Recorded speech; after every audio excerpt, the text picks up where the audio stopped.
Right the favourable factors for formation of ionic bond. Question ये पूछ रहा है आयनिक बॉन्ड बनने के फेवरेबल फैक्टर कौन से होते हैं। तो देखो, ionic bond is formed by transfer of electrons from one atom to another. Ionic bond कैसे बनता है? Na plus Cl। सोडियम के आउटर मोस्ट में 1 इलेक्ट्रॉन, क्लोरीन के आउटर मोस्ट में 7 इलेक्ट्रॉन। तो सोडियम अपना इलेक्ट्रॉन क्लोरीन को ट्रांसफर करता है, Na प्लस और Cl नेगेटिव बन जाता है। तो ट्रांसफर ऑफ इलेक्ट्रॉन से बनता है आयनिक बॉन्ड। ठीक है। Bond formation is favourable when a large amount of energy is released in the process. Bond formation favourable कब होती है? जब जब बॉन्ड बनने में एनर्जी रिलीज हो। अगर आपको सप्लाई करनी पड़े तो वो फेवरेबल नहीं होता। Favourable factors for formation of ionic bond are as follows. तो फेवरेबल फैक्टर कौन कौन से हैं? पहला, देखो इसमें हो क्या क्या रहा है, इस पूरी प्रोसेस में हो क्या रहा है। पहला, low value of ionisation energy of an element so that it can lose electron easily and form cation. Sodium ने क्या करना है? इलेक्ट्रॉन लूज करना है क्या नहीं? सोडियम ने इलेक्ट्रॉन लूज करना है, और इलेक्ट्रॉन लूज करने में एनर्जी सप्लाई करनी पड़ती है या मिलती है? सप्लाई करनी पड़ती है एनर्जी। आपको खींचना पड़ेगा, आयोनाइज करना पड़ेगा, सप्लाई करनी पड़ेगी। तो सप्लाई करनी कम पड़े तो ज्यादा अच्छा है। ठीक है ना। Low value of ionisation energy क्यों लो होनी चाहिए? ताकि वो इलेक्ट्रॉन इजीली लूज कर सके। फर्स्ट पॉइंट क्लियर हो गया। एक गैस था, ये इसने Ax प्लस आयन बनाया, तो x इलेक्ट्रॉन इसको लूज करने पड़ेंगे। ये x इलेक्ट्रॉन आसानी से लूज करना चाहिए इसको, तो आयोनाइजेशन एनर्जी कम होनी चाहिए। अगला, हाई इलेक्ट्रॉन अफिनिटी और large negative electron gain enthalpy of another element so that large amount of energy is released in the this process।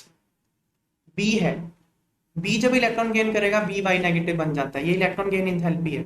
Electron gain enthalpy normally negative होती है, मतलब एनर्जी रिलीज होती है।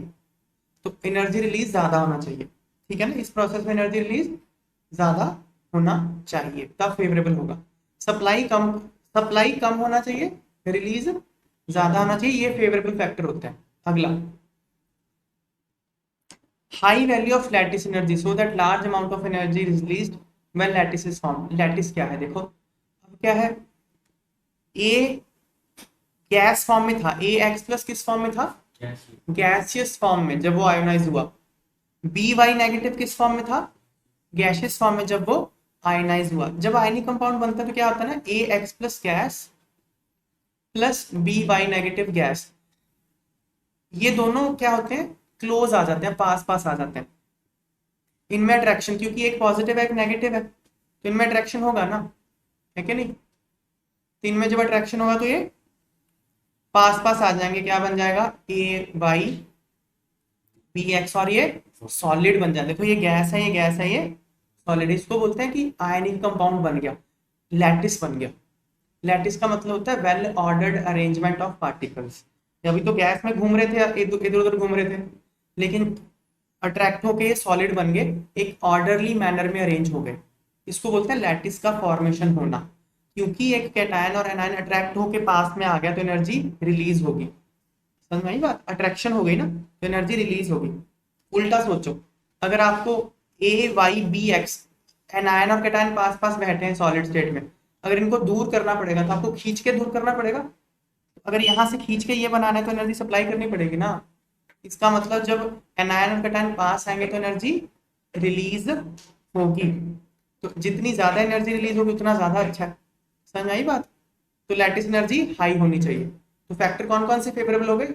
Ionisation energy, metal की ionisation energy low होनी चाहिए, non metal की electron gain enthalpy more negative होनी चाहिए, लैटिस एनर्जी हाई होनी चाहिए। अगर ये तीनों फैक्टर फेवरेबल होता है तब आयनिक बॉन्ड बनता है। Next, arrange the bonds in order of increasing ionic character.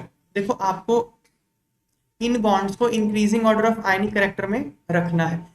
Ionic character पता है किसके प्रोपोर्शनल होता है? इलेक्ट्रोनेगेटिविटी डिफरेंस पे।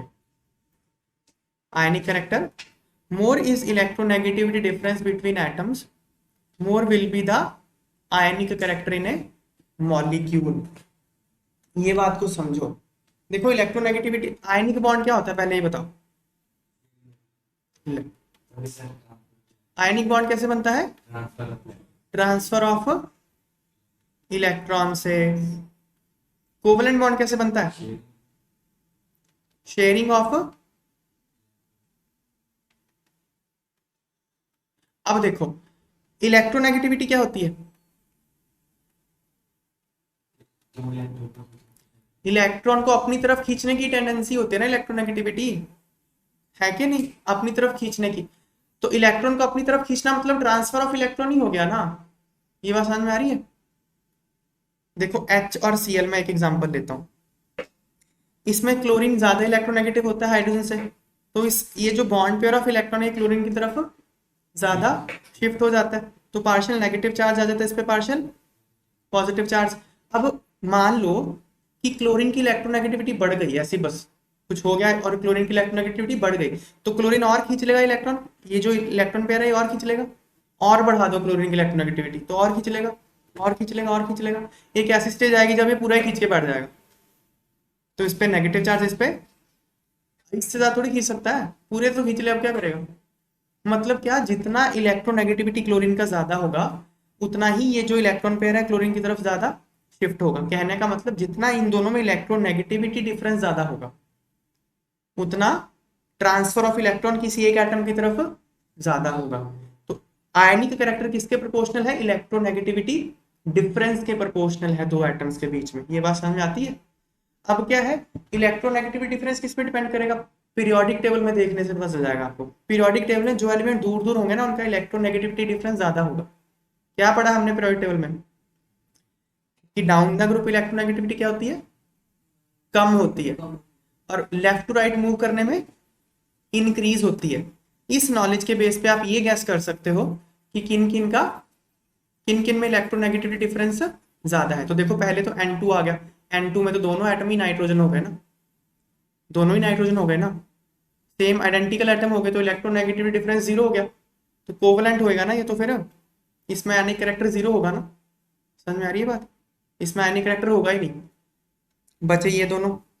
इसमें देखो लिथियम और फ्लोरीन एक मेटल है एक नॉन मेटल है, ये भी एक मेटल है एक नॉन मेटल है। एक मेटल तो इलेक्ट्रॉन देना चाहता है, नॉन मेटल इलेक्ट्रॉन लेना चाहता है, तो ये तो आसानी से ट्रांसफर कर देगा, तो ये दोनों तो काफी आयनिक हो जाएंगे ना। इनमें इलेक्ट्रोनेगेटिविटी गैप भी बहुत ज्यादा है। देखो आप, लिथियम कहाँ है? ग्रुप 1 में। लिथियम ग्रुप 1 में है ना, लिथियम ग्रुप 1 में है ना भाई। फ्लोरीन कहाँ है? ग्रुप 17 में। कितना दूर है? बहुत दूर दूर है, काफी गैप है इनमें इलेक्ट्रोनेगेटिविटी का। पोटाशियम कहाँ है? ग्रुप 1 में ही है ना, लिथियम सोडियम पोटाशियम है ना। ऑक्सीजन कहाँ है? ग्रुप 16 में है ये।